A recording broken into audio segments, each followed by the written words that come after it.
Hey y'all, I'm Nate. Welcome to Nate Games. Today we're going to talk about Everyday Heroes from Evil Genius Games. It is the direct descendant of D20 Modern. Some of the same folks even work on it, or work on adventures, I think. But it's the focus of today's video because it's the system that I'm running in my home game right now. I'm going to explain a few things that I like about it and how it's different, and try not to make this video too long. So without further ado. Okay, now we're going to take a little bit deeper look at Everyday Heroes. Got some really cool artwork going on. Some credits. D. Todd Scott, shout out. Not really going to go over the rules section of the forward, how to use the book. I think the first about is Heroes. And then my first, let's see how we do that. Let's do this. Not even that. All right, so we'll do it like this. So if you're familiar with D20 Modern, we have our archetype and classes table. So you have your archetype of strong hero, agile hero, tough hero, smart hero, wise hero, or charming hero. So, and then each one has a class, or has three classes: brawler, heavy gunner, and MMA fighter, martial artist, scoundrel, sharpshooter, bodyguard, commando, scrapper, engineer, hacker, mastermind, scientist. So smart has 4. Wise, we have hunter, master, and sleuth. And duelist, icon, leader, and manipulator for charming. Charming also gets 4. So not gonna really look at each one of those too much. But I will just say by starting off your character, you do a step-by-step process. Here we are. Concept, creating your character concept. And then step 2 is background. And then the background tables are, like this: cosmopolitan, immigrant, juvenile delinquent, LARPer, misfit. And after backgrounds is profession. And those are still kind of general: academia, agriculture, counseling, athletics, creative, crime, daredevil. I mean, you can still do like emergency services. So you can be a firefighter, an EMT. You can do espionage or finance, or faith. Pretty cool picture. Yeah, but like I said, they've got others, for your profession you can pick out. And then you can create one. It's got rules for creating a profession. So that's pretty cool. But it's not until step 4 that you even roll up your ability scores. So then you get your ability scores. And, here we go. So the way you can do your ability scores. Standard set or point buy. And then the ability point cost is a little more once you get higher. So, moving along. Then you pick your archetype in class. And then go equipment shopping. It gives rules for gaining levels. Back up a little bit there. For gaining levels.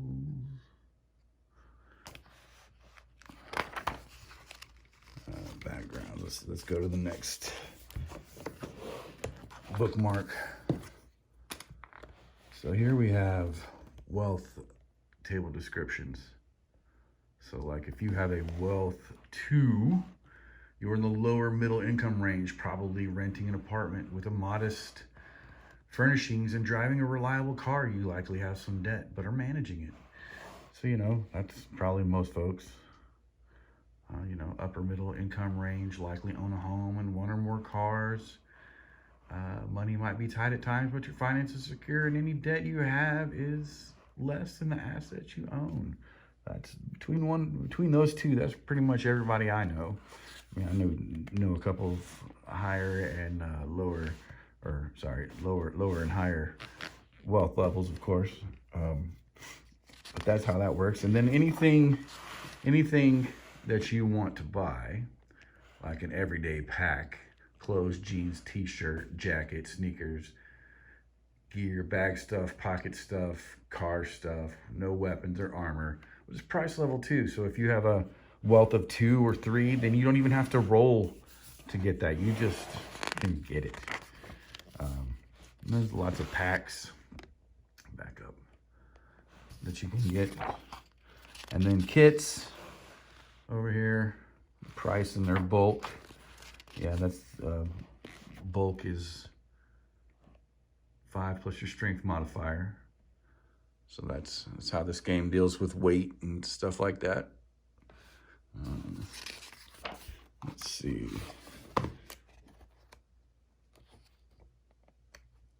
More equipment. I forgot to cover. Let's go to just one of the classes here. Let's pick Wise Heroes. So you got heroes, your archetype, Wise Hero, and then they get these things. Zoom in a little tighter. At first level, focus, concentration, and the class talents. So then, let's see over here. Focus and concentration. You have focus points equal to the number shown on the Wise Hero table, which can be spent to use your concentration talents as well as talents granted by your class. All your focus recharges when you finish a short or long rest.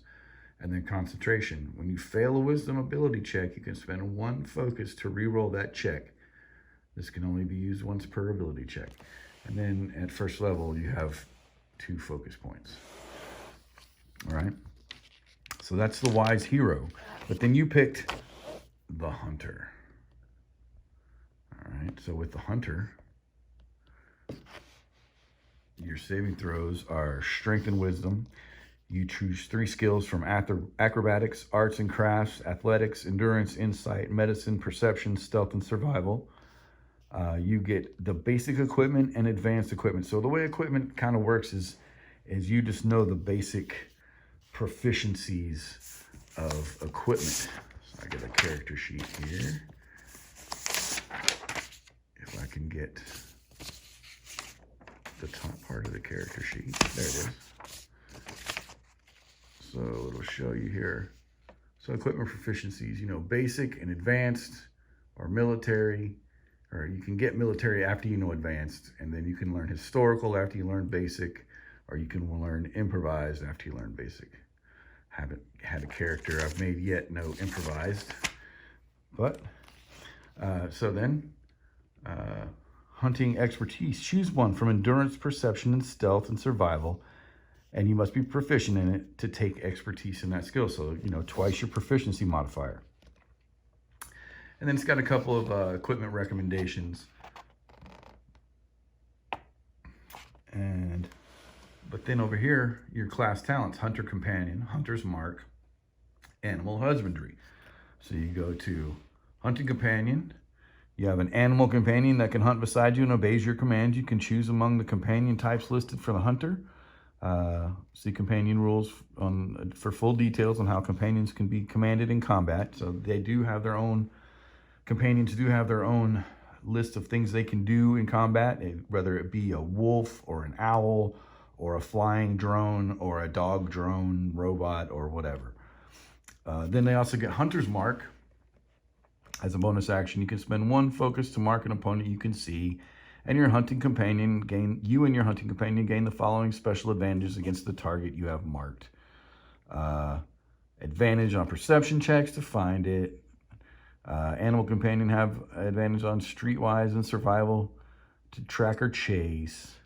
And you can take a bonus action to make a single attack against a marked target, or to command your hunting companion to make a single attack. And And then, of course, you get animal husbandry. As an action, you can command your animal companion to use the second wind action. You cannot do this again until you and your companion have completed a short or long rest. So, you know, you just get different stuff. But then you go back. Let's go. What happens when we go up to level 2? 1 step ahead, 2 minor feats, or 1 major feat. So 1 step ahead is you can choose not to fall prone when you take the dive for cover reaction. And that's a whole nother thing we hadn't even got into, the dive for cover reaction. Let's go over here and pass by feats. No, not yet. Weapons. So here we have how you do weapons. It's pretty similar to any other 5th edition game. Small club metal, small club wooden, D4, D6. The penetration value. So each weapon has a penetration value that works against armor. We'll work on that here, and I'll talk about that here in a minute. But yeah, that's, you know, all weapons are pretty much the same. Equipment. Here we go. Feats. So we have our basic feats. You know, ability score training, skill training, equipment training, investments, make your wealth level higher, skill training, survival training, you know, so just basic stuff. And then we have some minor feats over here, you know, provides a well-trained pet for Animal Whisperer. That was kind of the thing that the hunter had, but it's not really a companion, it's a well-trained pet. But we'll see. Let's see what that says over here.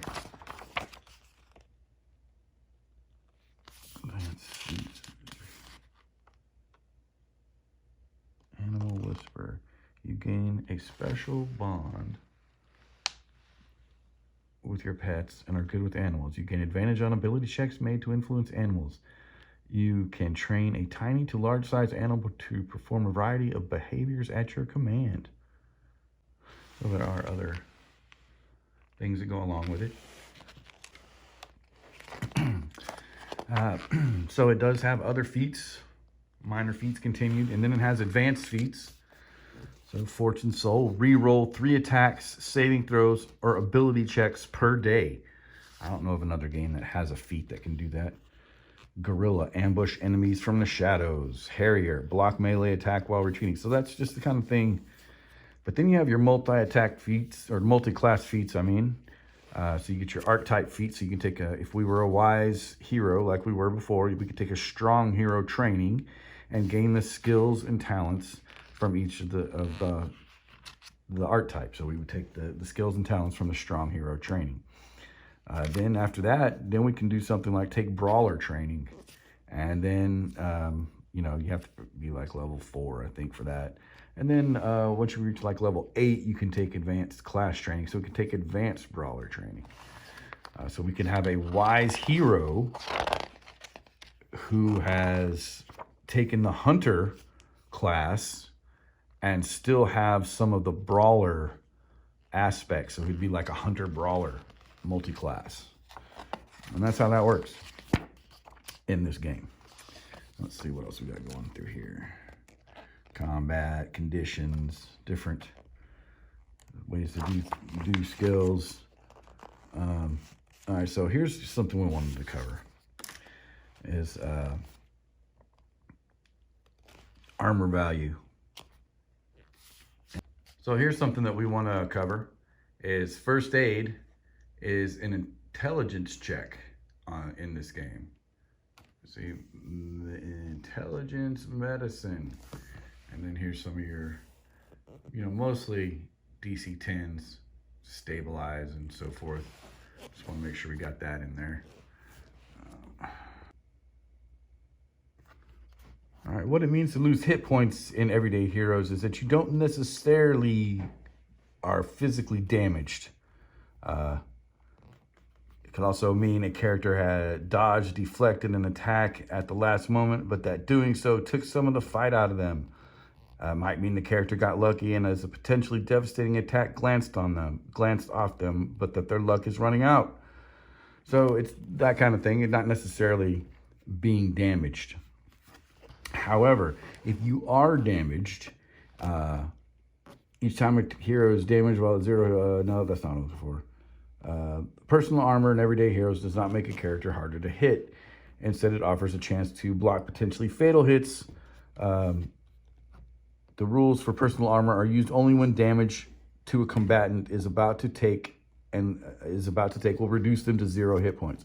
So in other words, if you have 6 hit points and you are damaged for 7 hit points, and that would take you below 0, or if you were damaged for 6 hit points and it took you to 0, then your armor, you would make an armor save. So the way you'd figure out what you do is you look at your penetration values and your armor value. So if the armor value is equal to or higher than the penetration value, the character can make an armor saving throw. If the penetration value is higher than the armor value, the armor is of no benefit. That kind of seems to make sense, right? If the armor number is bigger or equal to the penetration number, the armor can make a saving throw. All right, so when the character makes a saving throw, the DC equals 10 or half the damage dealt by the attack, whichever is higher. So, and the way the formula is right here is a D20 plus proficiency bonus if you're proficient in your armor, of course. And then certain types of personal armor protect against certain types of damage. Miscellaneous rules. This is what I was talking about before, companion actions and what they can do. So you can tell them to assist during a chase, or evade, flee, kill, move, run. And they just, move, kill, or run at the most basic form. They're not too intelligent, unless they are, of course. Let's see. Hiding, seeking. All right, so here we go.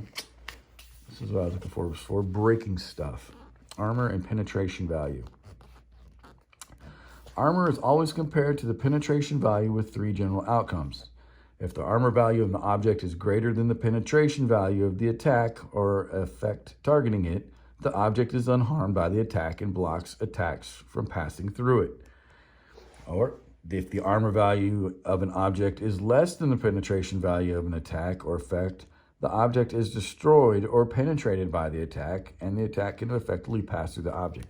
It's what we were just talking about before. Or we have a third one. If armor value and penetration value are the same, it takes 10 minutes or more for the attack or effect to destroy the object, during which time the object blocks attacks from passing through it. Wow. So, and then we have our little example table over here. And we have an example here. Katie Page has closed and locked the door to a hotel bathroom to escape Mad Saw Max, but Max decides he wants to use his chainsaw to destroy the door. The chainsaw has a penetration value of 2, which is more than the interior's door armor value of 1. Mad Saw attacks the door and it cuts it to pieces like a hot knife through butter. Let's see, what's next here? Traps. They got a lot of different traps worked out for you. Chases in vehicles. So this game has its own rules for chases in vehicles, which are quite smart. They probably deserve their own video, to be honest. So we're going to skip over that and just be advised that it is pretty cool, pretty detailed, but still really easy to learn and easy to make happen. Lots of times rules aren't easy to make happen in game. Let's see here. So we're mastering the game. Once again, pretty cool art. We got the GM's toolbox. So this is pretty cool. This is a little chart here that just shows you what level your hero's bonus range should be, and the skill check DC, for easy and hard, or, easy and challenging. And then the ability DC check, which is pretty much the same. And then combat DC, which is usually a little bit easier. So then, but this section of the book also has a table for the bad guys. So if your team is level 1, you know, then your bad guys could be 8th level, or 1/8, 1/3.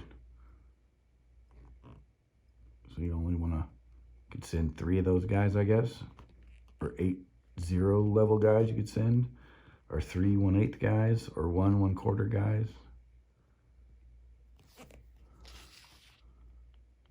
I don't know. I'd have to read that a little better. I haven't actually read that part, to be honest, because I'm not actually designing encounters. I'm running some D20 Modern adventures. Make it easier for myself. But they do have so many rules to help. See, here's some more chase rules. And, you know, complications, descriptions. In the park or the woodland, foot chase in a natural cave, vehicle chase, social encounters. Have lots of different tables to help you throughout this entire book. Let's see what's next throughout all this. Optional rules, tracking information or ammunition, sudden death, poisons, injuries, long-term injuries, drugs. Always a recreational drugs are always a optional rule. Running a game. So here's some more GM advice. How to run a game, set up adventures, how to troubleshoot and do milestones, how to create adventures. So it gives you all kinds of help with that. Lots and lots of help for the GM in this book, which I thought was really cool, and help running the game. So many of us are just used to running fantasy and only know how to run fantasy and only really know how to run dungeon crawls or wilderness treks. And that's all you've done for 40 or 50 years. And in my opinion, that gets boring after a while. So one of the cool things here is the master NPC table. So it gives you like a civilian challenge rating 0, their role, fodder or melee, type, person, human, and then of course the page you're on. But you know, it can go be a venomous bug, or a mostly harmless nocturnal animal, or it could be a pig, or a punk. But then we get over here to like intelligence agent, minor demon, enforcer, gangster bang robber, gargoyle, kickboxer, police officer, mummy, SWAT officer, zombie elite warrior, elephant, veteran special forces, veteran vehicle specialist, alien hunter, bounty hunter, entity from beyond. Does that sound familiar? Cthulhu. Gang leader. So, you know, and they're all listed by challenge rating. These are 3s and 4s and 5s. And then over here to the last, you know, what is the last part? God from beyond. Challenge rating 15. So, and then it goes on and, you know, stats them out. Gives you full ability scores and all the things they can do, and even gives you a variant. Like this one's a variant bully, a variant punk. And these are all listed by criminal. So they're not they're listed here by challenge rating, but they're listed by group. So we're gonna have criminals first. You know, thief, goon, mugger, punk. We go on to gangster, enforcer, hitman, mob lieutenant, gang leader, assassin, mob kingpin, and then we move on to cultists. So that's kind of how, and then espionage, so law enforcement. So each group of NPCs or monsters or adversaries, shall we say, is see, robot dog. Gotta love the robot dog. Each group of adversaries is grouped by their other like-minded monsters, prehistoric animals, Deinonychus, saber-toothed tiger, mammoth, T-Rex. Yes, they're millions and billions of years apart, But in the role-playing world, Deinonychus and T-Rex and mammoths and saber-toothed tiger all exist in the same place. Aliens. What we got going on? More, just all the way to the end. Yeah, and then we have rules for creating new allies and opponents. And then you get typical NPC stats on over here. You can see that a little better. So that's rules for making new good guys and bad guys. And finally, we've got how it's different. How Everyday Heroes is different from D&D 5e. So it's only 10 levels, this game is. You've got an archetype in a class, though I've kind of explained that already. Armor works different. I think I've explained that. Armor and penetration value, I think I've explained that. Backgrounds, breaking objects. So you kind of covered that, but we didn't. Bulk, kind of covered that. So there's a burst fire mechanic to simulate like a 3-round burst or 5-round burst. Like I said, there's new chase mechanics and companion rules. The list of conditions is expanded a little bit to include burning, distracted, and intoxication. Cover works as a defense value rather than modifying the hero's defense. Rolling 1 on attack roll is considered a critical miss, although there is no defined consequences for this in most situations. I think most GMs will probably home rule that quite differently. So there's damage types, different damage types, and it excludes some damage types. Defense score replaces armor class. We've got dice steps. So some things will tell you to improve your unarmed damage dice. Improve it by 1 step. Or, and then you can take another thing to tell you to improve it by 2 steps. Or by another step. So you'll have improved it by 2 steps. So it starts out as a D4, and then you improved it to a D6, and then now it's a D8 that you're, using with your old fisticuffs. So that's dice steps. Anybody that's played DCC is familiar with dice steps. Difficult movement. It's a new a new formal definition for any mode of movement that occurs double the normal movement, such as climbing, swimming, and crawling, and so forth. So disarming is now a special attack option. The dive for cover is a new reaction that can happen after a save. You got expertise, which was kind of a thing in 5e, but not explosive. So there's rules for explosive damage and falling damage. We got basic and advanced feats.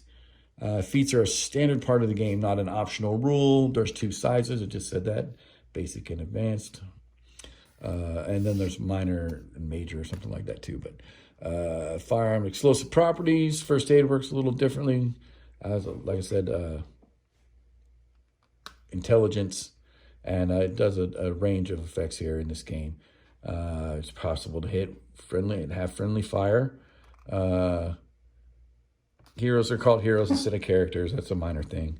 This game uses milestone leveling. So that's not something that everybody knows about this game, is that it's a milestone leveling game and that you don't accumulate experience points. And that multi-classing is done it's built into the game. So, it's built, you're built in multi-classing. You don't have to, but it's made for it. Professions are like backgrounds. It's a thing to define your character at the beginning. Proficiencies, equipment, I covered that. And proficiencies, not tools. There are no tool proficiencies in Everyday Heroes. There's no race mechanic. Everybody's a human, because we don't really have sci-fi rules yet. Or at least I don't. I've got the 1 shipping option that should arrive in December, and I'll get all my goodies from the Kickstarter.